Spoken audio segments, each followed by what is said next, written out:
How many of you have difficulty making choices, decision making? And then what about courses? Any of you ever gone through this? क्या करूँ मैं? Doctor बनूँ कि engineer बनूँ कि प्रभु जी जैसा बनूँ? कैसे बनूँ? Which?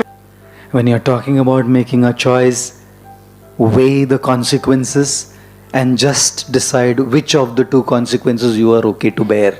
Choices means two things to remember: informed choices and transformed choices.